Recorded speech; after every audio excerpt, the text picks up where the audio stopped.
കർത്താവിൻ്റെ അതിപരിശുദ്ധ നാമം ഈ പ്രഭാതത്തിലും മഹത്വപ്പെടുമാറാകട്ടെ. എല്ലാ സഹോദരങ്ങൾക്കും അവിടുത്തെ വിശുദ്ധ നാമത്തിൽ സ്നേഹത്തെ വന്ദനത്തെ അറിയിക്കുന്നു. എൻ്റെ ഉള്ളം ദൈവത്തെ നോക്കി മൗനമായിരിക്കുന്നു. എൻ്റെ രക്ഷ ദൈവത്തിൽ നിന്ന് വരുന്നു.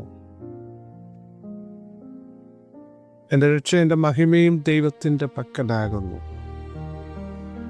3-ാം സങ്കീർത്തനത്തിൽ ദാവീദിനെ നോക്കി പലരും പറഞ്ഞില്ലേ, ദൈവത്തിങ്കൽ പോലും രക്ഷയില്ല. അതിൻ്റെ അർത്ഥം ദൈവം നോക്കിയാൽ പോലും നീ രക്ഷപ്പെടത്തില്ല. 4-ാം സങ്കീർത്തനം പറയുന്നു, നമുക്കാർ നന്മ കാണിക്കുമെന്ന് പലരും പറയുന്നു. പക്ഷേ തൻ്റെ ഭക്തന്മാർക്ക് വേണ്ടി സംഗ്രഹിച്ച നന്മ, അതിൻ്റെ തുക എത്ര വലുതാണ്, അതിൻ്റെ ആഴമെന്നറിയാം. ദൈവത്തിങ്കൽ പോലും രക്ഷയില്ല എന്ന് പറഞ്ഞ ഇടത്ത് 62-ാം സംഘത്തിൽ ദാവീദ് പറയുക, എൻ്റെ രക്ഷയും എൻ്റെ മഹിമയും ദൈവത്തിൻ്റെ പക്കലാണ്. സഹോദരങ്ങളെ, നിങ്ങൾ രക്ഷപ്പെടത്തില്ലെന്ന് ആരെങ്കിലും പറഞ്ഞിട്ടുണ്ടെങ്കിൽ രക്ഷപ്പെട്ടെന്ന് അർത്ഥമാണ്. അവിടെയാണ് ദൈവം നമ്മളെ ഉയർത്തുന്നത്. അവർ പറ്റത്തില്ലെന്ന് പറയുമ്പോൾ ദൈവം വിടുവിച്ചെന്നും ദൈവം സഹായിച്ചെന്നും സൗഖ്യമാക്കിയെന്നും ശക്തി നൽകിയെന്നും അവിടുന്ന് കൂടെയുണ്ടെന്നും എല്ലാവരും കാണുകയാണ്.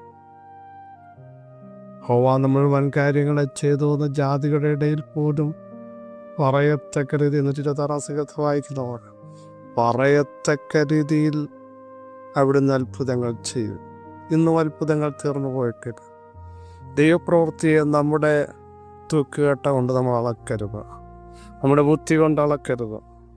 നമ്മൾ ചിന്തിക്കുന്നതിനേക്കാൾ വലിയ പ്രവൃത്തി ഇന്നും നമുക്ക് വേണ്ടി വെളിപ്പെടുത്താൻ എൻ്റെ ദൈവത്തിന് കഴിയും. സൈന്യത്താലല്ല, ശക്തിയാലല്ല, അവിടുത്തെ ആത്മാവിനാൽ തന്നെ അത്ഭുതങ്ങൾ സംഭവിക്കും. സഹോദരങ്ങളെ, ഈ അത്ഭുതത്തെ തടയാൻ ലോകത്തിൽ ആർക്കെങ്കിലും കഴിയുമോ? ഒരിക്കലും കഴിയില്ല. നിങ്ങൾ വിശ്വസിച്ചുകൊണ്ട് മുൻപോട്ട് പോകാൻ തയ്യാറാകുമെങ്കിൽ ദൈവത്തിൻ്റെ കരത്തിൻ്റെ വല്ലഭത്വം ദൈവം വെളിപ്പെടുത്തി നമ്മളെ ആത്മാവിൽ ശക്തിയോടെ ഉപയോഗിക്കും. ആവർത്തിച്ച് പറയുന്നു, എഴുന്നേറ്റ് പ്രകാശിക്കാൻ തയ്യാറാവണം. സാഹചര്യങ്ങളെ നോക്കരുത്. എഴുന്നേൽക്കുക എന്ന് പറഞ്ഞാൽ ഒന്ന് ഇരിക്കുകയായിരിക്കാം, അല്ലെങ്കിൽ കിടക്കുകയായിരിക്കാം. അവിടെ നിന്ന് എഴുന്നേൽക്കണം. ഉണർന്ന് കിടക്കുന്ന, ക്ഷണിച്ചിരിക്കുന്ന വ്യക്തികൾ ഇന്നു പകൽ എഴുന്നേറ്റ് ആത്മാവിൽ പ്രകാശിക്കാൻ തയ്യാറാകുമെങ്കിൽ നിന്നെ അന്ധകാരം മൂടില്ല. അന്ധകാരം ജാതികളെ, അന്ധകാരം ഭൂമിയെ, കൂരിട്ട ജാതികളെ മൂടുമ്പോൾ നിന്നെ മൂടാനോ ഒരു ശക്തിക്ക് ഒരുവൻ്റെ വ്യാപാരത്തിനും നിന്നെ തൊടാൻ പറ്റില്ല. കാരണം ദൈവത്തിൻ്റെ തേജസ്സാണ് നിന്നിൽ ഉദിച്ചിരിക്കുക. ആ തേജസ്സിനകത്തേക്ക് വരാൻ ഒന്ന് എഴുന്നേൽക്കാമോ? പ്രാർത്ഥനയിൽ ഒന്ന് എഴുന്നേൽക്കൂ, ആരാധനയിൽ ഒന്ന് എഴുന്നേൽക്കൂ, വിഷയത്തോടെ മുൻപോട്ട് പോകൂ. ദൈവ സാന്നിധ്യം എന്ന് പകലൊന്ന് ഇറങ്ങട്ടെ. ചില ക്ഷീണിച്ചിരിക്കുന്ന നിങ്ങളുടെ അവസ്ഥകളിൽ നിന്ന് ആത്മാവിലൊന്ന് സടകുടഞ്ഞ് എഴുന്നേറ്റ് മുൻപോട്ട് പോകാൻ നമ്മൾ തയ്യാറായാൽ ഇതുവരെ കാണാത്ത വലിയ പ്രവൃത്തികൾ നിങ്ങളുടെ കുടുംബത്തിൽ, തലമുറകളിൽ, ആത്മീയതയിൽ ദൈവത്തിന് വെളിപ്പെടുത്താൻ പ്ലാനുണ്ട്. നിരാശകളെല്ലാം മാറ്റൂ.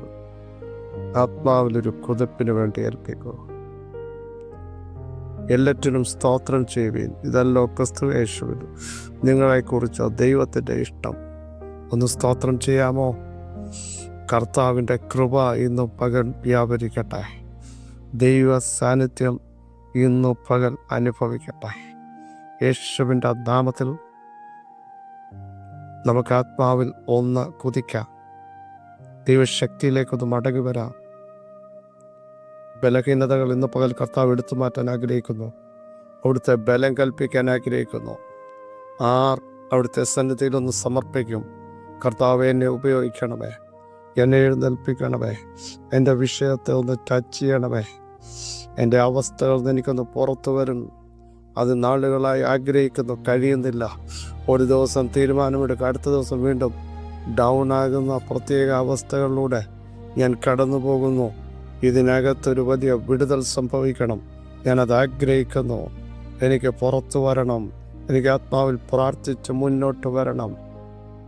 അതിനെനിക്കിടയാവണം. എത്ര പേർ ആഗ്രഹിക്കണം? അങ്ങനെ ഇന്ന് നിങ്ങൾ ആഗ്രഹിക്കാൻ തയ്യാറാകുമെങ്കിൽ ആത്മശക്തിയോടെ ദൈവം നിങ്ങളെ എഴുന്നേൽപ്പിക്കാൻ പോകുകയാണ്.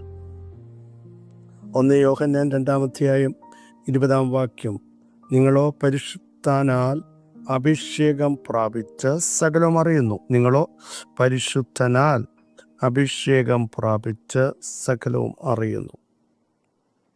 കുഞ്ഞുങ്ങളെ, ഇത് അന്ത്യനാഴികയാണ്. യോഹന്നാൻ അപ്പോസ്തലൻ പറയുന്നു, എതിർക്രിസ്തു വരുന്നു എന്ന് നിങ്ങൾ കേട്ടിട്ടുണ്ടല്ലോ. ഇപ്പോൾ അനേക എതിർക്രിസ്തുക്കൾ എഴുന്നേറ്റിരിക്കാൻ അന്ത്യനാഴികയാവുന്നു എന്ന് നമുക്കറിയാം. എന്നാൽ എല്ലാവരും നമുക്കുള്ളവരല്ല എന്ന് പ്രസിദ്ധമാകേണ്ടതല്ലോ. നിങ്ങളോ പരിശുദ്ധനാൽ അഭിഷേകം പ്രാപിച്ച്, അപ്പോൾ പരിശുദ്ധനാൽ അഭിഷേകം പ്രാപിച്ച് ആത്മാവിൻ്റെ ശക്തി വ്യാപരിച്ച ഒരു വ്യക്തി സകലവും അറിയും. മുമ്പിൽ നിൽക്കുന്നതാരാന്നറിയും. നിന്റെ ഭവനത്തിനകത്തൊരാൾ കയറി വന്നാൽ അറിയും. നീ പുറത്തു പോകുമ്പോൾ നിന്നോട് ഇടപെടുന്ന വ്യക്തി ആരെന്നറിയാം. കാലങ്ങളെയും സമയങ്ങളെ വിവേചിക്കാൻ അഭിഷേകത്താൽ കഴിയും. പരിശുദ്ധനാൽ അഭിഷേകം പ്രാപിച്ച വ്യക്തികൾ ആത്മാവിൽ സകലവും തിരിച്ചറിയുന്നവരാണ്. നാളുകൾ വരേണ്ടത് പരിശുദ്ധാത്മാവ് നിങ്ങളെ കാണിക്കും.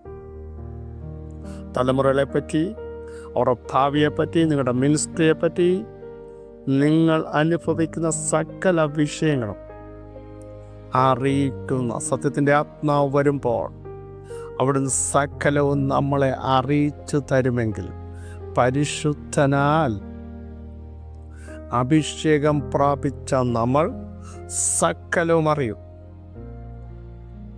ആ ഒരു വെളിപ്പാടിലേക്ക് ഇന്ന് പകൽ നമുക്കൊന്ന് കടന്നു വരാം. ഏതൊക്കെ ശക്തികളാണ് ഞങ്ങൾക്കെതിരെ നിന്ന് പോരാടുന്നത്? പലപ്പോഴും നമ്മൾ പ്രാർത്ഥിക്കുന്നുണ്ട്, ആരാധിക്കുന്നുണ്ടെങ്കിലും ഏത് ശക്തികൾ, അതിൻ്റെ റൂട്ട് കണ്ടുപിടിക്കാൻ നമുക്ക് കഴിയുന്നില്ല. എന്നാൽ അഭിഷേകത്തിൻ്റെ ശക്തിയാൽ റൂട്ട് കണ്ടുപിടിച്ച് ആ റൂട്ട് പിഴുതുകളയാൽ ഇന്ന് പകൽ ആത്മാവിൽ നിയോഗം പ്രാപിക്കണം. എല്ലാ രോഗം അല്ല പ്രിയരെ. ഒരു കാറ്റിൻ്റെ പിന്നിൽ, ഒരു തിരയുടെ പിന്നിൽ ഒരു കാറ്റുണ്ടായിരുന്നു. യേശു തിരയല്ലേ ശാസിച്ചത്? കാറ്റേ അടങ്ങൂ എന്ന് പറഞ്ഞപ്പോൾ തിരകൾ അടങ്ങി. അപ്പോ കാറ്റാണ് തിരകളെ ഇളക്കിക്കൊണ്ടിരുന്നത്. നമുക്കറിയാം, ഭൂതം ബാധിച്ച ഒരു പയ്യൻ, യേശു അവനിലുള്ള അശുദ്ധാത്മാവിനെയാണ് ശാസിച്ചത്. അതിൻ്റെ റൂട്ടിനെ ശാസിച്ചപ്പോൾ അവൻ ശാന്തനായിപ്പോയി. ആ ചെറുപ്പക്കാരൻ, അവന് സ്വസ്ഥത വന്നു. ഇന്ന് പകൽ ദൈവത്തിൻ്റെ ആത്മാവിന് പറയാനുള്ളത്, പ്രാർത്ഥിച്ചിട്ടും പല വിഷയങ്ങൾക്കും മാറിപ്പോകാത്തതും ഉത്തരം കിട്ടാത്തതും വിടുതൽ ലഭിക്കാത്തതും, ഈ ദൂത് കേൾക്കുമ്പോൾ ദൈവത്തോട് പറ, ഞാൻ ആത്മാവിൽ ശക്തിയോടെ അടുത്ത തലത്തിലേക്ക് വന്ന, എവിടെ നിന്നൊക്കെ വരുന്ന ഫൈറ്റിംഗ് ആണോ, ഏതൊക്കെ ശക്തികളാണ് മുമ്പിൽ നിൽക്കുന്നത്, അതിനെ ആത്മാവിൽ കണ്ട അതിന്മേൽ ഞാനൊരു ജയം നൽകും. ആകാശത്തിലേക്ക് വെറുതെ മുഷ്ടിയുദ്ധം ചെയ്യുന്നവരായിട്ടല്ല, ലക്ഷ്യം കണ്ട് മുഷ്ടി ഉരുട്ടണമെന്നാ തിരുവെഴുത്ത് പറയുന്നതിൻ്റെ അർത്ഥം. ലക്ഷ്യം കാണണം. ചുമ്മാതെ നമ്മൾ ഗുസ്തിക്കാരൻ ഗുസ്തി ചെയ്യത്തില്ല. അവൻ ലക്ഷ്യം കണ്ട് ഇടിക്കുന്നത് പോലെ നമ്മൾ ഈ ദിവസങ്ങളിൽ അഭിഷേകത്താൽ ചിലത് തിരിച്ചറിയണം. എന്താണ് സംഭവിച്ചുകൊണ്ടിരിക്കുന്നത്? എന്തുകൊണ്ട് നഷ്ടം വരുന്നു? എന്തുകൊണ്ട് തകർച്ച വരുന്നു? എവിടെ നിന്ന് വരുന്നു? എന്താണ് റീസൺ? ഇത് ആത്മാവ് വെളിപ്പെടുത്തും. മുട്ടുമേൽ നിൽക്കും. യേശുവിൻ്റെ നാമത്തിൽ നാളുകളായി സ്വസ്ഥത അനുഭവിക്കാൻ കഴിയാതെ, സമാധാനം അനുഭവിക്കാൻ കഴിയാതെ, ദൈവപ്രവൃത്തി കാണാൻ കഴിയാതെ അടുത്തു വരുമ്പോൾ പലതും തട്ടിമാറ്റുന്നത് പോലെ എത്രയോ നാളുകളായി അതിന്ന് പകരമൊന്ന് കണ്ടുണരാൻ കർത്താവിനോട് പറയാൻ എനിക്കതൊന്ന് വെളിപ്പെടുത്തണം.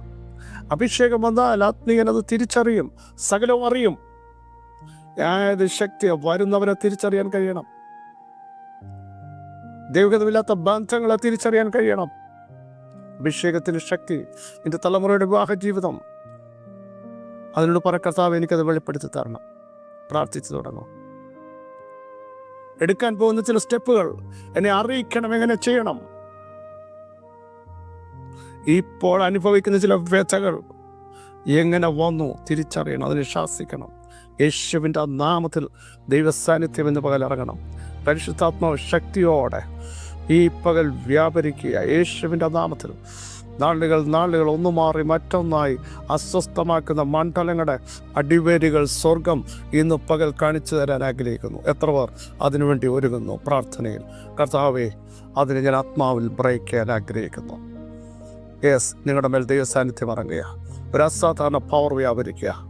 എവിടെ ചെന്നാൽ നിങ്ങൾ പരാജയം, തോടുന്നിടത്ത് പരാജയം, ചവിട്ടുന്നിടത്ത് പരാജയം. അത് ഇന്ന് പകൽ മാറണമോ? ആ റൂട്ട് കണ്ടുപിടിക്കുക യേശുവിൻ്റെ നാമത്തിൽ. ചില അടിത്തറകളെ തമ്പുരാൻ കുലുക്കുക in the name of Jesus. എല്ലാം രോഗമല്ല കേട്ടോ, ചില രോഗബന്ധനം അവിടെ ബാധ മാറിയവൾ സ്വസ്ഥയായി. ഡോക്ടേഴ്സ് നോക്കിയാൽ ഇത് സ്കാനിങ് മെഷീനിൽ തെളിയത്തില്ല, പക്ഷെ അഭിഷേകത്തിൻ്റെ ശക്തിയാൽ ചിലത് വെളിപ്പെട്ടു വരുന്നു. യേശുവിൻ്റെ നാമത്തിൽ ജനം വിടുതൽ പ്രാപിക്കട്ടെ, സൗഖ്യം പ്രാപിക്കട്ടെ. ചിലത് റൂട്ട് ദൈവം വെളിപ്പെടുത്തുന്നതിന് സ്തോത്രം. ജനം ആത്മാവിൽ പ്രാർത്ഥനയ്ക്ക് എഴുന്നേൽക്കട്ടെ, ദൈവ സാന്നിധ്യത്തിൽ നിറയട്ടെ, അത്ഭുതങ്ങൾ സംഭവിക്കട്ടെ, ദൈവാത്മാവിൻ്റെ വലിയ പരിവർത്തനമുണ്ടാകട്ടെ. യേശുവിൻ നാമത്തിൽ ജനം സ്വതന്ത്രരാകട്ടെ. മഹത്വത്തിനായി സ്തോത്രം. യേശുവിൻ നാം തന്നെ. ആമേൻ, ആമേൻ. പ്രിയ സഹോദരങ്ങളെ, ധൈര്യത്തോടെ മുൻപോട്ട് പോകൂ. ആത്മാവിനാൽ ചിലത് തിരിച്ചറിയൂ. ദൈവശക്തി നമ്മുടെ മധ്യ വ്യാപരിക്കട്ടെ. തിരിച്ചറിഞ്ഞ ചിലതിനെ ആത്മാവിൽ വെട്ടാൻ നിയോഗം പ്രാപിക്കൂ. വലിയ വിടുതൽ സംഭവിക്കും. ഈ വചനങ്ങളെ കർത്താവ് സഹായിക്കട്ടെ. ക്രിസ്തുവിൽ നിങ്ങളുടെ സഹോദരൻ പ്രശ്നിച്ചു മാറ്റും.